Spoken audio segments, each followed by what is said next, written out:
it's tough leaving it in someone else's hands, but like I said the other day, we did our job to the best of our ability. We got the win. I think coming in here after something like that, felt a lot better than if we would have just lost straight up. Still, obviously not the way we wanted the year to go, but with an opportunity to get in the playoffs, still, we'll take that chance 9 times out of 10 or 10 times out of 10.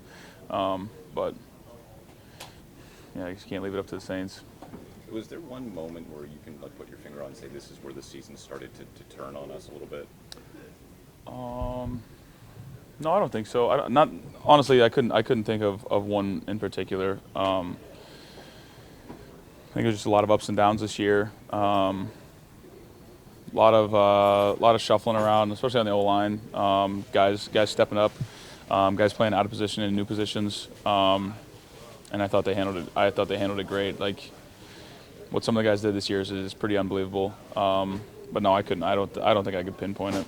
When the season ends the way it ended, there's going to be a lot of finger pointing. How much did injuries play a part in what happened to this team? I mean, I think it played a pretty big role when you go back and look at it. Like who was out, how much time was out, or how much time they were out. But at the same time, there's 32 teams in this league that are dealing with injuries, so I don't think you can just pin it on that either. That's part of the game. Injuries are 100% in this league, so. It's something you got to overcome, something you got to battle through. I think it's always the next man up mentality, guys stepping up and filling those roles. But I think injuries were tough this year. But like I just said too, we had guys step up and step up in big ways. Young guys step up and step up in big ways too. So you couldn't really ask much more of those guys in the situation they were in the position they were in.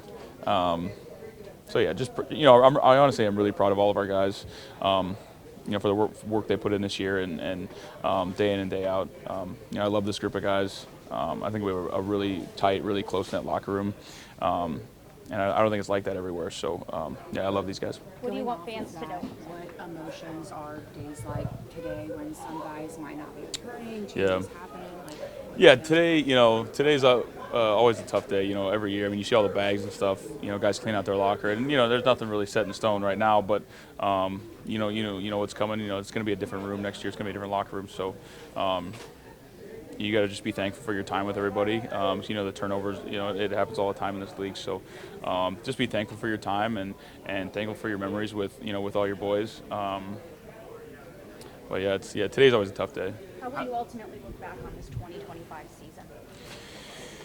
How will I look back on this 2025 season? It was tough, I think, mentally and physically for a lot of people. Didn't start out how I wanted it. That wasn't on my bingo card. But I would just say tough. Pretty, I think, mentally and physically draining. But that's part of the business. That's cost of doing business in this league. As shitty as it was, I'd trade it for a Super Bowl, but I wouldn't trade it for anything. Like I love coming here. I love coming to the building every day. I love my teammates. I love my coaches. So as tough and as hard as it was, I'd do it all again. And you talked to us about it, not just the knee injury, but tearing your oblique off the bone. I didn't even know it was possible to play through that. Yeah. Getting a cortisone shot in your toe, you had to fight through a lot of things. I mean, I'm sure you probably found a level of resilience within yourself you probably didn't even know was there. Yeah, it was tough. Like I said, mentally too, just a lot of stuff, and it's kind of frustrating. Just all these little injuries. Playing through that, and the meds you're on, they're not good for you. So it's tough. But I want to be out there with my guys. I was just starting the season and not playing. I was like, and then having to miss a couple more games. I'm like, that's not what I want to do at all. I already did that. I got that out of the way. So, I'm just excited to have a full off season of training how I want to train and feeling good. Instead of limping around all off season trying to push through it. So, no, it's obviously I'm very sad the season's over. It's sad it ended, but I can't wait to rest and heal up and get back to doing what I love, training and training with my guys and getting better and improving and coming back next year, and on a mission. How long is it going to take you to heal up from the injuries you have? I don't know. Hopefully not too long. We'll see. I stay here. I train here. I rehab here, so yeah, we'll see. Hopefully not too long. A lot of guys in this locker room have said, this team is not lacking talent. You have the talent to do it this year. Does that give you confidence, a fire coming back into next year? I think so. I mean, I think the guys in this locker room, like you said, I don't think there's any shortage of talent. I think just putting it all together, get everyone on the same page. Coach Bowles kind of said it today. Is like stuff starts in OTAs that complimentary football stuff. Building those relationships and everything. So.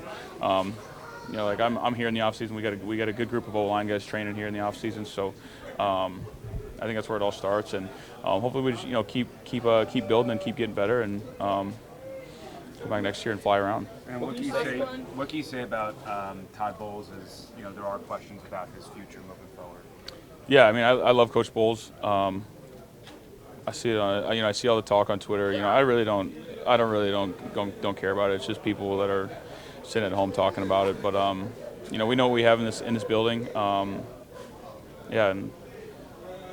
If something happens, something happens. If something doesn't, something doesn't. The season's coming regardless. I know we're all going to be ready. Thanks, Tristan. Thanks, guys. And just for you personally, obviously not the ending you wanted, but just to find your way back in the field.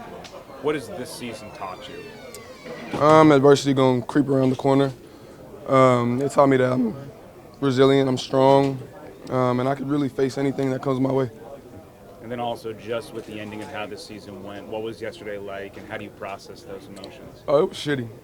It wasn't good. It wasn't a good feeling. Definitely something that I don't want to experience again. I just want to get with this team and just keep grinding, really. How were you able to grow through all of the events that transpired in 2025, from the camp that you had, and then that devastating injury, and then fighting your way back to being out there with your guys? I'll say my support system, my mom, my dad, my siblings, they just were there for me the whole time, and they never really gave up on me, and they always just encouraged me every day.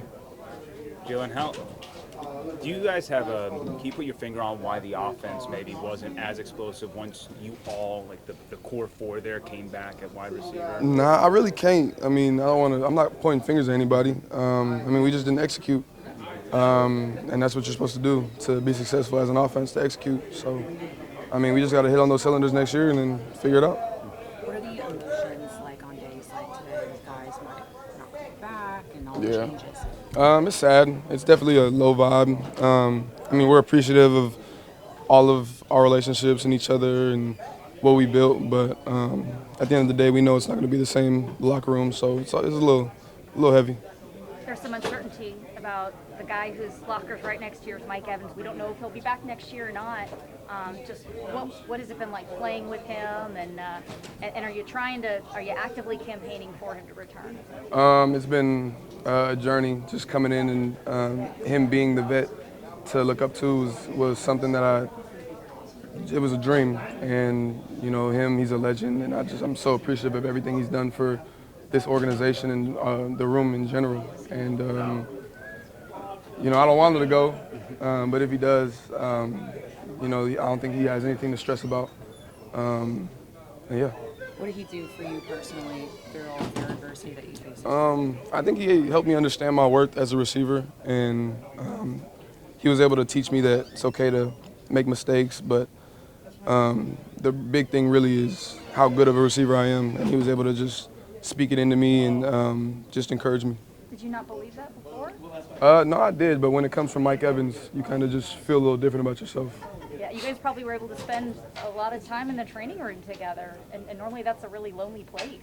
Yeah, we were able to condition together, work out together, so just seeing how he works and his attitude just rubs off on me. That's priceless, that time, that one-on-one time. Definitely. And then Jalen, there are questions about what Todd's future are going to be with the team. Can you just talk about what Todd Bowles has meant for you and what you think he's meant to this team? Yeah, he's a great leader, and he's just somebody that shows up to work every day, and he's going to give you the same type of effort every day. So he's my guy. I love him to death, and hopefully he stays here. You think at any point in time you'll be able to sit back maybe over the next few months and realize, wow, like I just came back from literally broken multiple vertebrae in my neck. Yeah, I already have. Some people don't even walk away from that. I know you talked to us about that, but yeah. How lucky you were to not even be paralyzed. But there's not just physical obstacles that happen with that. There's mental obstacles that you have to clear, and to be able to go out there and play fearlessly like you have the last few weeks. That's not easy. Yeah, I mean, I've already dealt with that, and I've dealt with the emotion that comes with that type of injury, and I just want to put that behind me and just use it as encouragement and just help inspire other people that you could overcome anything. And then also with Emeka, was there anything that you were able to talk with him throughout the season? Obviously, your rookie year, you also rode some of those waves, and were you able to kind of guide him a little bit and help him out throughout this process, this rookie year? Not as much as I would have liked to. I was injured, dealing with my own things, so I mean, I didn't want to. There were days where I come in this building with horrible attitude, and I didn't want it to rub off on anybody, so I just stayed to myself. But I would give him gems here and there, and encourage him when he needed to, but he's great. He's got everything figured out for real, really. Thanks, Jalen. Appreciate it.